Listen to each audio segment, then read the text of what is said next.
नीति वचन अध्याय 3 युवाओं के लिए मार्गदर्शन।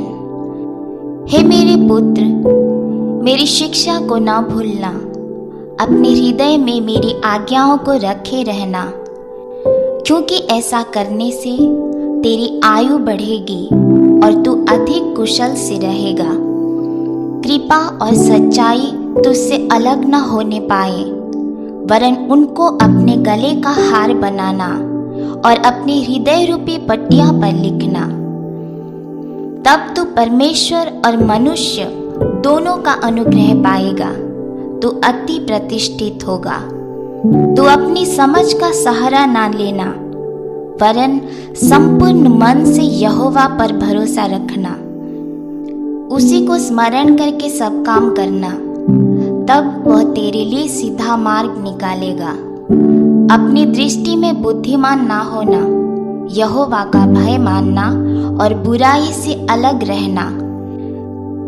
ऐसा करने से तेरा शरीर भला चंगा और तेरी हड्डियां पुष्ट रहेंगी। अपनी संपत्ति के द्वारा और अपनी भूमि की सारी पहली उपज देकर यहोवा की प्रतिष्ठा करना। इस प्रकार तेरे खत्ते भरे और पूरे रहेंगे और तेरे रसकुंडों से नया दाखमधु उमड़ता रहेगा। हे मेरे पुत्र, यहोवा की शिक्षा से मुंह न मोड़ना, और जब वो तुझे डांटे तब तू बुरा न मानना।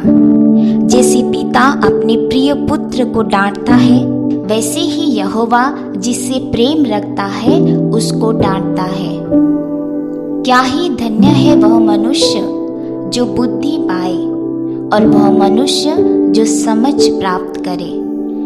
जो उपलब्धि बुद्धि से प्राप्त होती है वह चांदी की प्राप्ति से बड़ी और उसका लाभ शुद्ध सोने के लाभ से भी उत्तम है। वह बहुमूल्य रत्नों से अधिक मूल्यवान है, और जितनी वस्तुओं की तू लालसा करता है उनमें से कोई भी उसके तुल्य न ठहरेगी। उसके दाहिने हाथ में दीर्घायु और उसके बाएं हाथ में धन और महिमा है।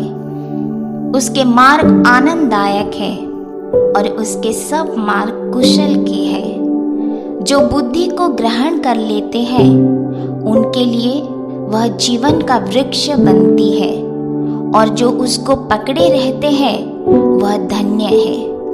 यहोवा ने पृथ्वी की नींव बुद्धि ही से डाली और स्वर्ग को समझ ही के द्वारा स्थिर किया। उसी के ज्ञान के द्वारा गहरे सागर फूट निकले और आकाश मंडल से ओस टपकती है। हे मेरे पुत्र, ये बातें तेरी दृष्टि की ओट न होने पाए। तू खरी बुद्धि और विवेक की रक्षा कर, तब इनसे तुझे जीवन मिलेगा और ये तेरे गले का हार बनेंगे। तब तू अपने मार्ग पर निडर चलेगा और तेरे पाँव में ठेस ना लगेगी। जब तू लेटेगा तब भय ना खाएगा। जब तू लेटेगा तब सुख की नींद आएगी। अचानक आने वाले भय से ना डरना, और जब दुष्टों पर विपत्ति आ पड़े तब ना घबराना, क्योंकि यहोवा तुझे सहारा दिया करेगा और तेरे पाँव को फंदे में फंसने ना देगा। जो भलाई के योग्य है उनका भला अवश्य करना, यदि ऐसा करना तेरी शक्ति में है। यदि तेरे पास देने को कुछ हो तो अपने पड़ोसी से न कहना कि जा कल फिर आना, कल मैं तुझे दूंगा। जब तेरा पड़ोसी तेरे पास निश्चिंत रहता है तब उसके विरुद्ध बुरी युक्ति न बांधना। जिस मनुष्य ने तुझसे बुरा व्यवहार ना किया हो उससे अकारण मुकदमा खड़ा न करना। उपद्रवी पुरुष के विषय में डाह न करना, न उसकी सी चाल चलना, क्योंकि यहोवा कुटिल मनुष्य से घृणा करता है, परंतु वह अपना भेद सीधे लोगों पर प्रकट करता है।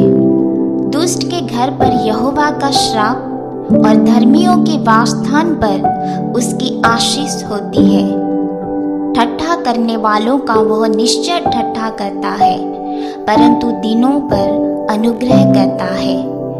बुद्धिमान महिमा को पाएंगे, परंतु मूर्खों की बढ़ती अपमान ही की होगी। प्रभु इस वचन से हम सबको आशीष दे। आमीन।